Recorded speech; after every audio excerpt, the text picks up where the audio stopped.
Now, I would call that very mature, well thought out scoring. Great work, Ishan.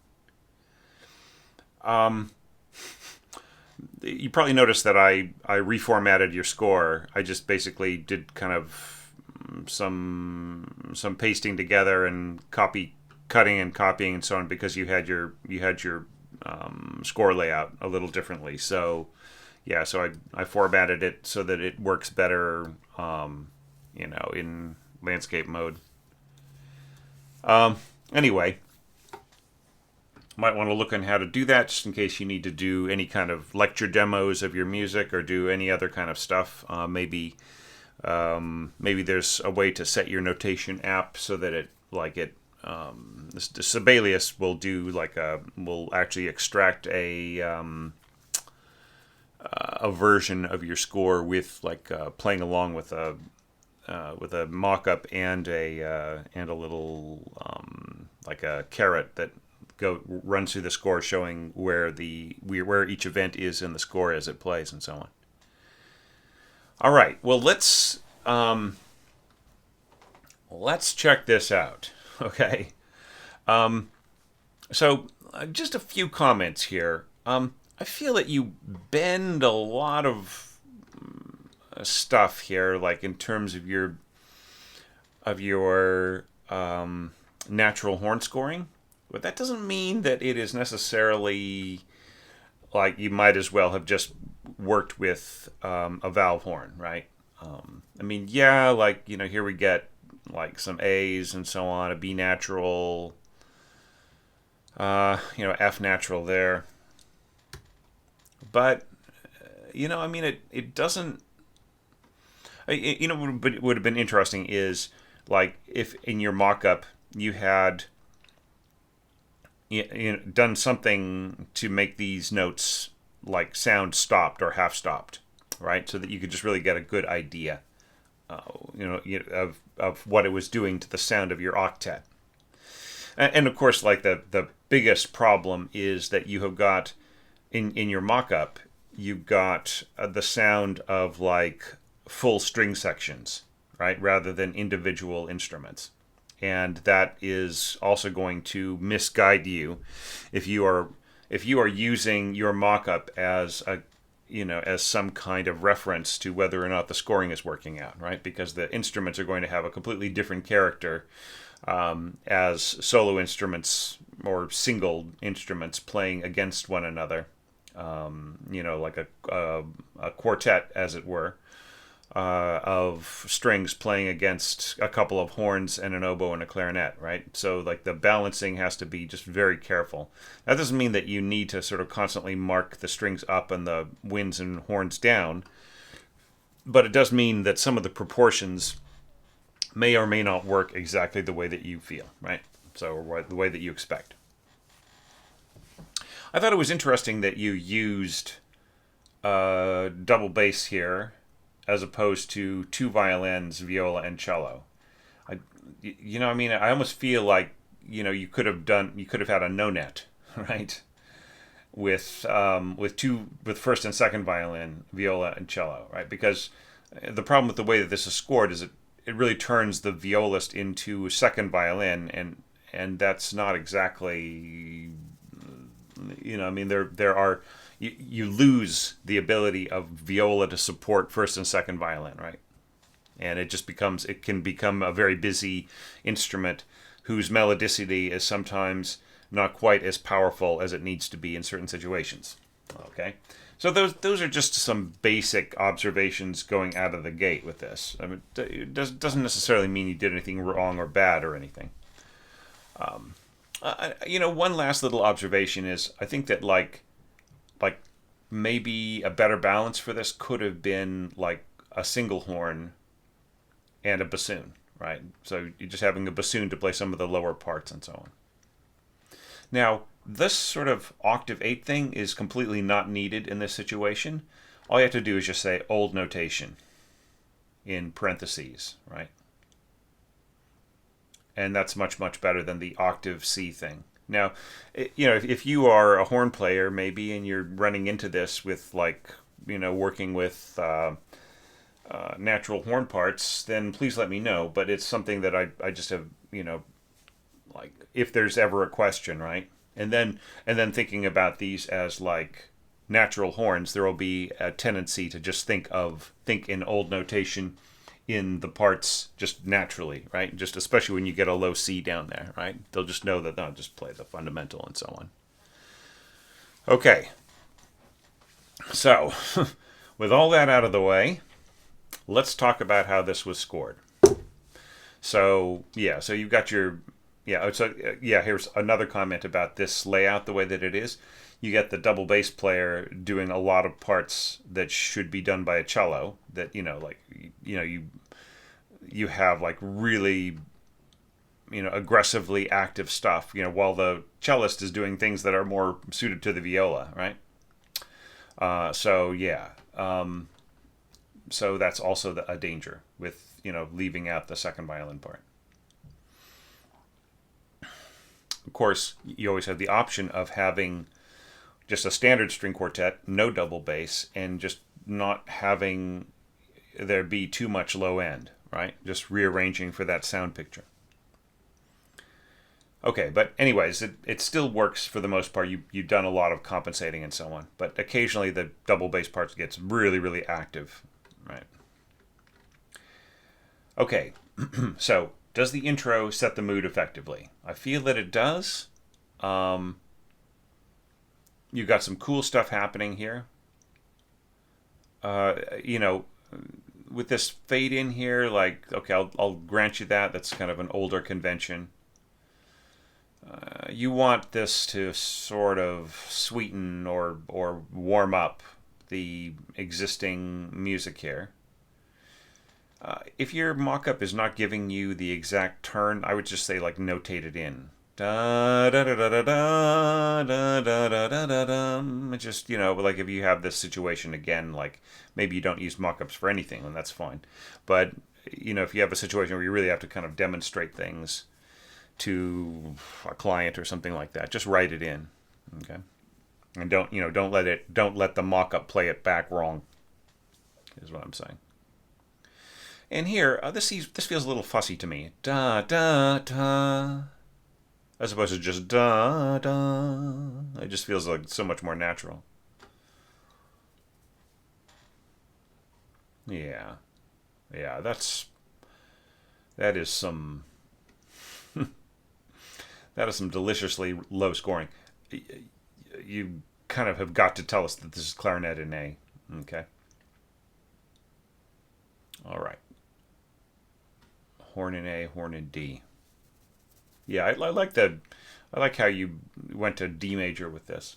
It was unexpected. I think it works really, really well though for this octet situation.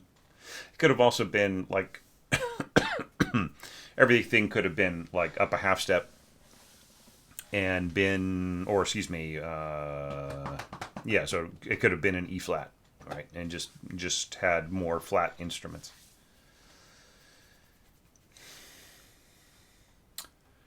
Okay, so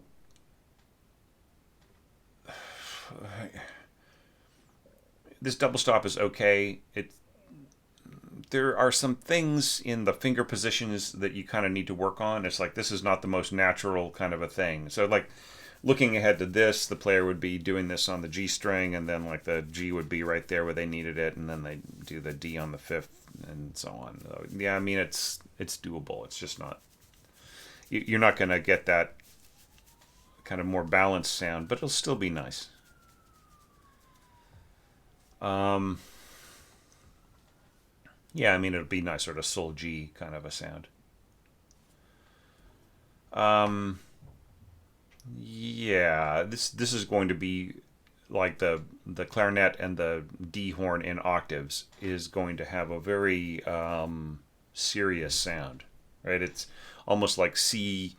It's gonna feel a little bit like bass clarinet octaves with clarinet octaves. Not quite as lugubrious, but but still having that slightly cool, just very, very cool sound underneath there. I mean, there'll be some warmth from the horn, but just the clarinet the way that the clarinet is stacking it.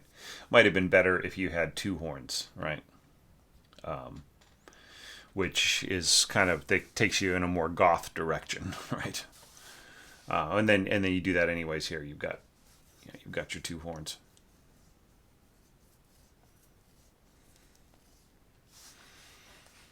Yeah, and that takes us to da da da da da da. This feels a little like, with all this legato, the violin part feels a little separated, right? I think this could have been done portato with, just to kind of keep it a little bit more even, a little bit more on the legato side.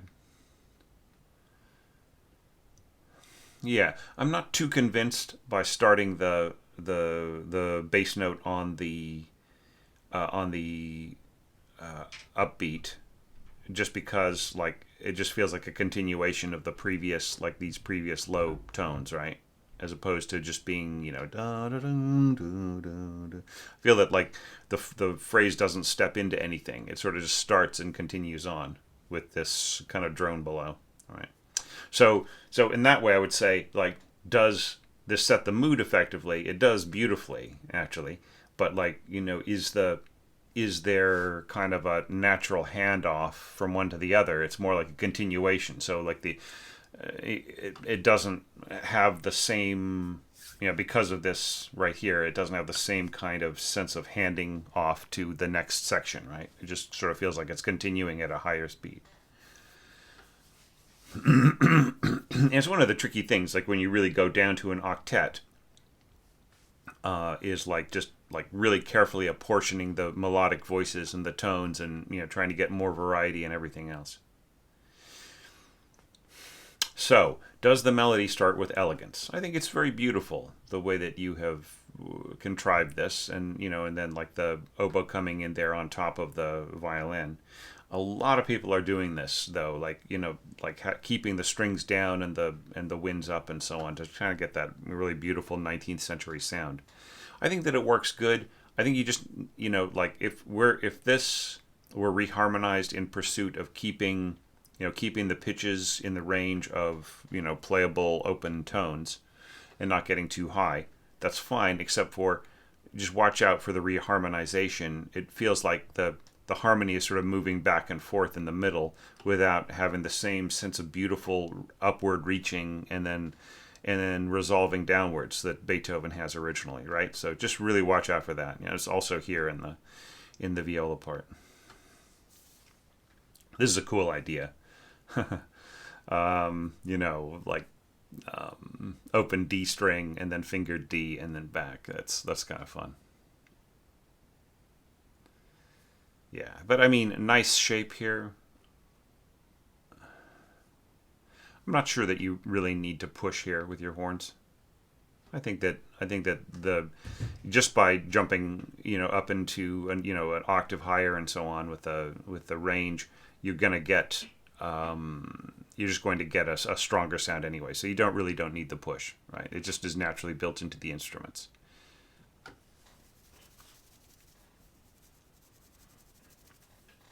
Maybe like a teeny bit of crescendo here. Okay, so starting with elegance, natural transition to octaves. It's all built in really nicely. Natural flow. It's great, except I don't understand why there are no slurs here. And with respect, I feel that you should slur on the half bar, right, rather than just the entire bar. I just think it's just there's so much more control with the players, and yeah, just give them, but don't go dun dun dun dun dun dun dun dun dee wee wee. You know what I'm saying? Just da da da da da da. Right? I think that works better. So yeah, so slur this, and then I would say natural flow, right? And you expand without clogging up. It just really is gorgeous. Okay, so that leaves us here. Now, are you really sure, especially with this, smaller ensemble, that you want to go to the next section without, fresh dynamics? I mean, do you want to keep this piano, or I mean, it's implied that you want to keep this piano, right? And I also don't understand the decision to leave out the leggermente direction from Beethoven. I think that it's a sort of a psychological and a technical kind of a thing, right? You know, he wants you to prepare for, bah, da, da, da. So here you've got this, you dovetail, but you don't dovetail in the strings. I don't understand that. I think that the with this is an example of how the section sound might mislead an arranger, right? Because the section sound feels smoother going from instrument to instrument. Though I will say one thing about this mock-up is this is yet again, something that I'm seeing with these mock-ups is like when there is a different kind of color or a different dynamic coming at the end of a long note or something like that. There's just a sudden unnatural kind of stopping of the resonance of the previous tone and then going to the next one. So yeah, so I mean, it just needs to be. I don't know. I mean, what is the solution to that? I feel like as mock-ups are becoming more and more important in terms of communicating with clients and building demos for film cues and things like that. Just all sorts of really useful kinds of things that it just really is important for sound sets to not do stuff like that. I would just, I know, Ishan, that you really are careful with your scoring, so I hope you'll forgive me for pointing out that you shouldn't have bar rests in a pickup bar, right? So this should be quarter rests, and then same thing here. You should just have a quarter rest here at the end here when this half bar. Okay. So continuing on back to the Leggermente thing, contrast with theme. I mean, to the sense that you suddenly have an exposed oboe part playing octaves with the viola. That is a different thing. But I feel like you should dovetail into the violin part. Dum, dum, dum, dum. I just feel that's just smoother if you're going to do it with the other winds. And then I love the contrast between the lines here that you've got.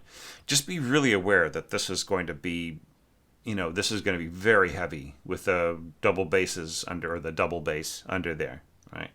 And this is where, like, wow, maybe if the D horn part had actually been a bassoon part, then you could support the cello at pitch without getting too heavy below, right? Okay, so, but, with all of this, you didn't need any harmonic support, and that's actually pretty cool for just being an octet. So well done with that. Now, the next concern is emphatic color of line, harmonic density, and so on. So this is kind of cool. Like so here you are, like, you're going da da da da. You are like you're playing something that has kind of like a more classical period sort of background harmony sense to it, right? I'm not totally in love with the harmonized triplets kind of walking down. I mean, of course, like, you get parallel fourths here, but then of course with the harmonization underneath with of the clarinet on the mediant, you're walking down. So I mean it's not horrible or anything, but it's just if let's say that the clarinet part is weak, then suddenly the motion of the oboe with the violin and the viola on either side becomes, So anyways, it's just like, watch out, right? So this, but I mean, it's still kind of cool the way that it's set up. And then these natural horns working together. Yeah, so being aware that this is going to be stopped, open, stopped. Stopped, open, open, and then slurring down, and then this is going to slur down to a partially stopped B, right? I'm not convinced by the way this is slurred. So, up, down, up. What if it was just up, down, up, bum, bum, bum? I mean, I see the logic behind it. Like you have this slur to the pickup beat, right? So you'd think, okay, well then I'll create new energy on that beat, pushing into the next bar. I get it. And in that way you get like an even flow all the way to the bottom of the line. But I mean, I still feel that you just end up with like the smoothness of the evenness of the bowing is not what it could be. Okay. Let's see. I just need to check something here. All right. So now back to this particular section. We're getting into the da da dum. So with all of the support and all of the harmonization and the sort of background things that happened previously, then obviously you supported the transition to the fuller, like this chordal statement and so on. It's supported really nicely. Okay. I mean, just the question, excuse me, I'm going the wrong direction here, is do you really want to sacrifice the crescendo that Beethoven asked for here? Right? So, like, in terms of proportion, we have a pianissimo section here to piano swell, and then assuming that this is still piano with the isolated voices, and we're still piano, right? And then suddenly we get sort of a push here to forte with some voices, not all, right? And then back to piano. So I would, politely submit to you that I think that you need to have some variation here in your dynamic strength. Even if it's just, pushing to a forte here and then going to subito piano right here. Okay? I mean, you're making the colors of the instruments and the textural contours do a lot of the work of the dynamics, and that's cool, but I still think you need more than just that to make this work. Yeah, and then, mixed tone, da, and then you've got bum, bum, da, and here I think that you are justifying the slur rather than the, down, up, down, or ta, ta, ta kind of approach, which might be, a more faithful interpretation of the percussive sound of the piano playing that phrase. Yeah, double stops, all workable. That's great. Right. And then here, like, we got this big blistering crescendo here to fortissimo, and I think that you are perhaps there's a misperception about the strength of the horn here. As it pushes from piano or pianissimo or whatever forwards to the fortissimo, this will really be just, even by the time you get to the second beat in the middle of the third beat, a lot of this will just get pushed out of the way in the ear of the listener. And then here you got like the sort of voice crossing clarinet above, oboe below, doubling the violin part, and then so it's really just a massive sound with a very, very pointy top to it, right, with the clarinet. Now that makes for an interesting kind of a sound with the horn coming in, but without any support in terms of dynamic swelling or strength or anything like that, it's really lost. I mean, see, you could get this push even if this were at mezzo forte, right? All right, da da da da dum, then blast, da da dum ba dum bum bum. And then I think that this works really, really well. Okay. Yeah, so this is going to be intense. This. So, I mean, is it possible, like, for maybe what if the horn, like, what if you just left out the the fourth note of each of these groups and let the horn play it? And you just have the clarinet going da da da da da da da da da da da da da da da da, and then then all the four notes here, and then because you got the bum ba bum ba bum ba bum ba bum happening, right?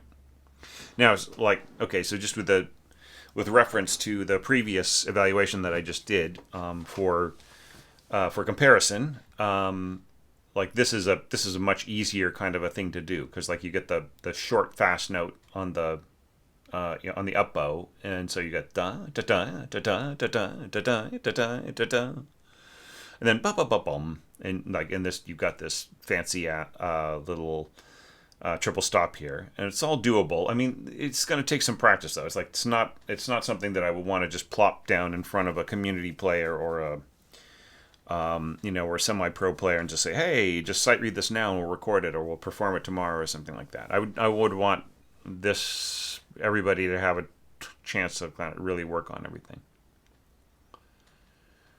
Yeah. And just like, once again, I just sort of feel like this could be so much stronger with a second violin, a viola, and cello, right?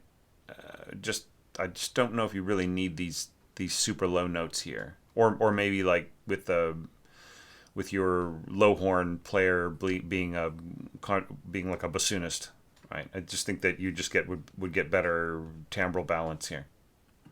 And then this is all nice. This all this détaché stuff, yeah, it's like, yeah, just sort of Mendelssohnish. And this is nice. All right, and now, all right.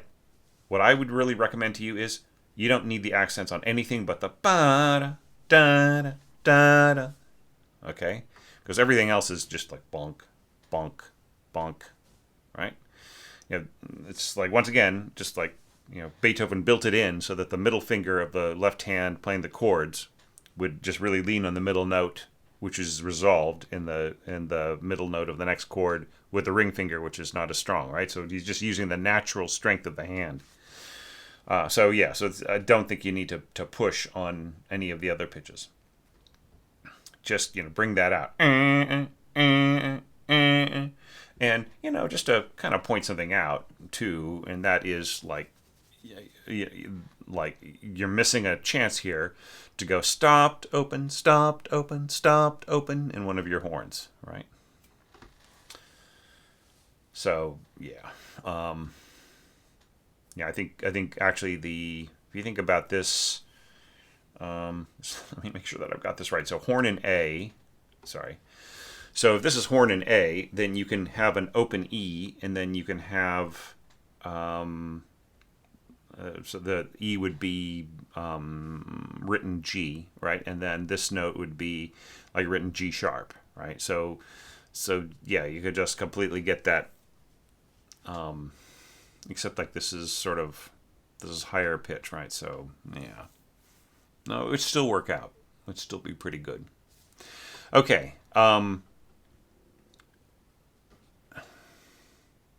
Yeah, but you were thinking towards the expansion, and I think that's very, very natural, and it's actually creditable with like the sort of limited resources that you've got here, of instruments, right? And then here you're starting to build up the energy. And the portato works pretty good. Yeah, so like for instance, like right in here, the since the double bass just doesn't have like the same kind of carrying power as the cello, it's sort of like you get these beautiful big low notes right in here, but the transition is going to be pretty sudden here from the double bass going from its sort of like weaker higher notes to sudden richer lower notes, right? So this jump down here to these low F sharps is going to be pretty sudden and just really powerful, right? As opposed to there's like a kind of a poco crescendo just gradually leading there. But I mean, like, if that's what you want, that'll work. All right, now so of course, like if this is a natural horn, that's a lip trill. So just to be aware that it is really powerful, like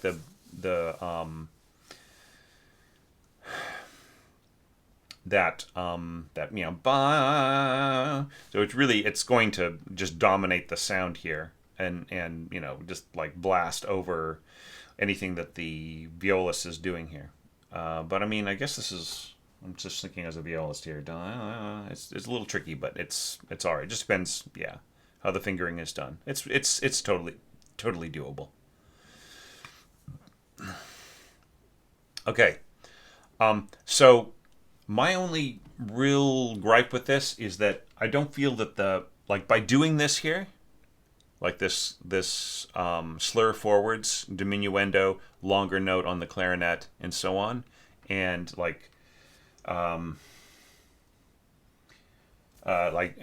nothing in terms of emphasis or accent or anything on these notes, that you're not allowing the cadence to really resolve dramatically. Right, so you have this da da da da da da da da. So it just it doesn't really, especially with the clarinet up here, right?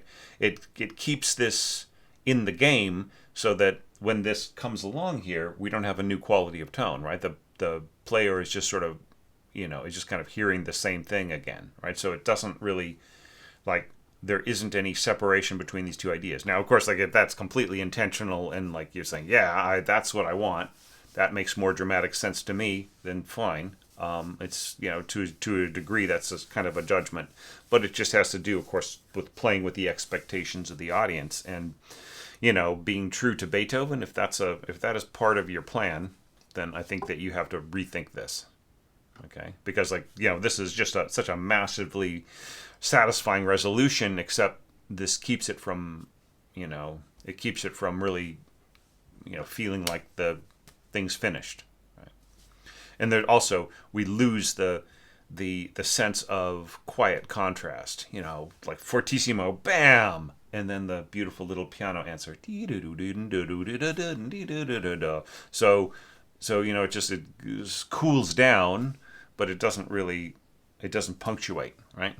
Okay, but I mean, if that's the intention is to not do that, then this is pretty well scored.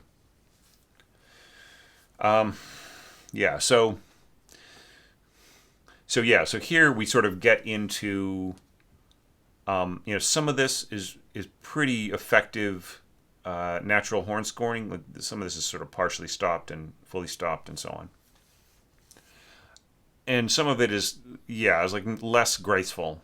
I would say this would be kind of less graceful. The A in the slur and then the B natural, and so I mean it's doable, but it's just it's not the most kind of natural thing. It's something where I would say, hey, bassoon would just eat this up, and it would be much more, much cleaner and probably a better partner in a lot of ways to to your A horn up here. But it's still, I mean, it's sort of complexified, right? You've got the clarinet and the viola working in octaves, and then you've got the cellos here alongside the horn, and and the two horns kind of trading off, and so once again, I think with the bassoon sort of picking up for the A horn, I think that works more naturally with the cello. Yeah, and then I mean, of course, this also could have been done on viola too, right? With this being played by cello in a kind of a higher position. I mean, that's one of the tough things about octet scoring, losing that rock bottom stuff and then putting in a double bass and then losing a second violin, right? So it's just I'm just not so sure. I think it's better to have a more intimate sound. If the sound is going to be more intimate, then the bass can be just the intimacy of the cello, right? I feel, and then that gives sort of middle parts like this more to the natural viola thing, and then this could be played by second violin, this would be a great second violin part, for instance, right? And then this could be second and viola, right? But I mean, it's just beautifully intricate, and once again, you are really connecting everything. You're not allowing the music to naturally stop, right? There are kind of You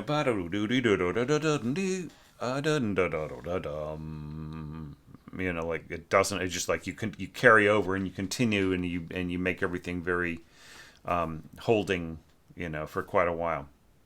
Now, one last little thing to kind of touch on is like here you're very courteous to your oboe player, right? I wouldn't score it like this though, like the you know with this jump up here of a seventh and so on under the slur and so on. It's you know, I mean better probably just to start a new slur here. I mean especially for like say a community player and so on. But like this, okay, so just being aware of what you're doing, the way that this is scored, you are putting your player in, you know, at best in sort of first position on the A string. And then suddenly they're jumping up to an octave higher on the E string. All right? So this is not smooth. This is, you know, it would be better for you to go, you know, da, and then just slur this, da, da, and then this is on a separate slur as well. All right? Try to keep the jumps, you know, that way the player can sort of lift their bow if they have to skip a string, right? So yeah, just that this is, you know, just think about that, right? And then this is absolutely completely unnecessary. Let the players decide how they're going to bow their parts, right? Yeah.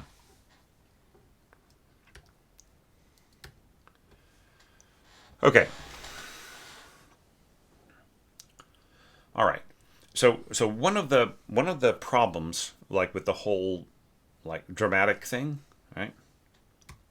Is in like you know we sort of we cheated a little bit. Like you kind of snatched victory from the jaws of you know your dramatic arc by quieting down instead of just stopping and then coming in quiet again, right? So that's fine. It's just the way you see it, right? Okay. But like with that continuity of sound, when we get to ba da dum, like you do it again, you slur down to this, right? So that we don't really have well-defined contrasts of phrasing, right? We're kind of losing Beethoven's, you know, the influence that Haydn had on Beethoven of like just having contrasting parts that don't necessarily just like flow from one to the next, and so on and so forth. Like you know, the ears of the Austro-Hungarian Empire's you know, audience was used to back then. You know, Haydn injected the surprise and the contrast and the shock and everything else, right? So just be really careful about sucking that out of the music. I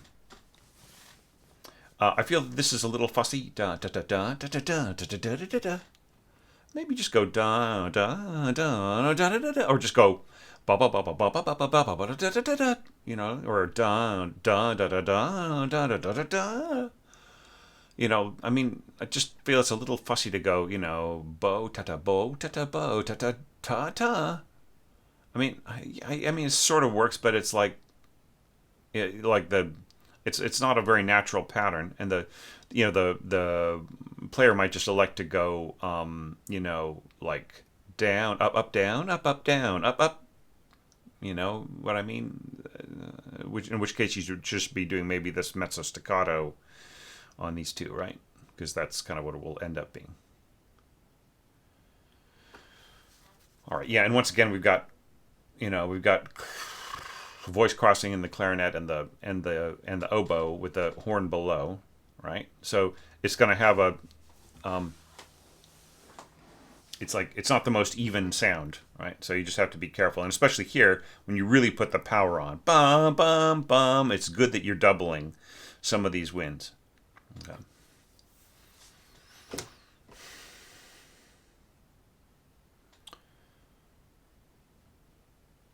Yeah. Right. So yeah, you can see where I pasted the two parts together here. Hmm.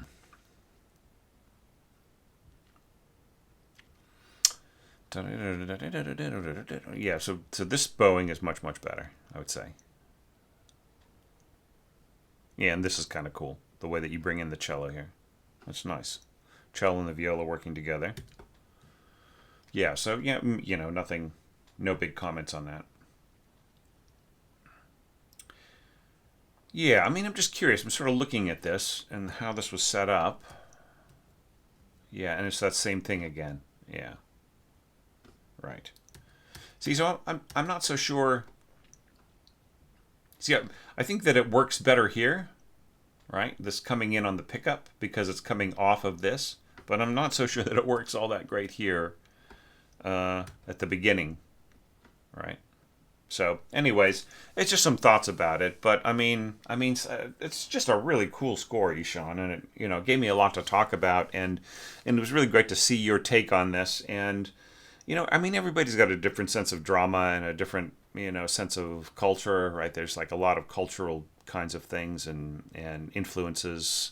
Personal influences and artistic training and favorite listening and stuff that just influences how they might shape a phrase, right? How that just or check out or or shape dynamics and so on. But I would just say like there's like for the amount of beautiful, careful thought that you put into this, I think that like the scope of the dynamics and so on probably it's just a little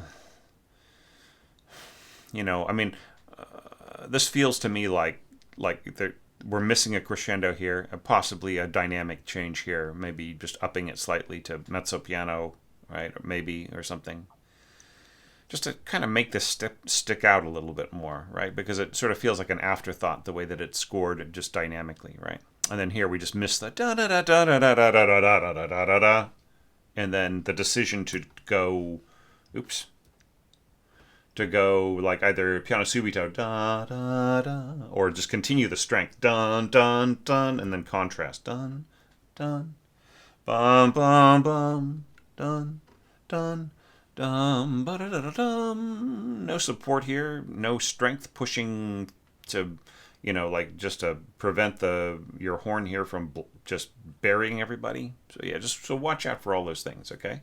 And just maybe kind of look into ways that if only if mock-ups become more important in your work and like demoing stuff for working together with with different like say choreographers or with on in film work or media work or who knows, just like even preparing like with my crossover work and working with soloists who are going to perform something against something orchestral, some serious concert stuff, like just getting a good mock-up is just becoming more and more important in my work, right? Where like when I first started off, I was, I knew that there was a purpose for it, but I wasn't all that impressed by it. But, now I'm kind of listening to sound sets that are a little, just a little strange, like just the way things cut off when you go to a different dynamic and so on. I worry for you. I'm concerned about that, Ishan. I want your work, especially if you're writing at this level of quality and thought, and just there's so much thoughtfulness that is going into this consideration, mindfulness, I would say, that I just feel it's very, very strong work. Yeah, yeah, and this is just really lovely right in here. I wish that I had time to, and you had put more things in, and then I had more time to look it over and so on. But I think that kind of gives you enough of a guide there. Yeah, just make sure that you're working with like more of a solo or a single string sound in these kinds of mock-ups for guidance, and and of course that's all the more reason for the lower horn to possibly balance better as a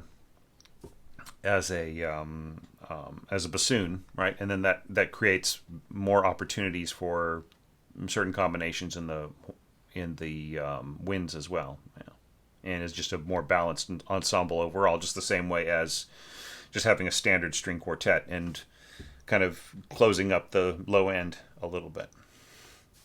Anyhow, but like great score, just really made me think about a lot of things and really challenged me to be to really up my game as an orchestration coach. So I really appreciate that, and I'm so grateful for your participation this year in the orchestration challenge, and for for supporting the channel. It was just amazing.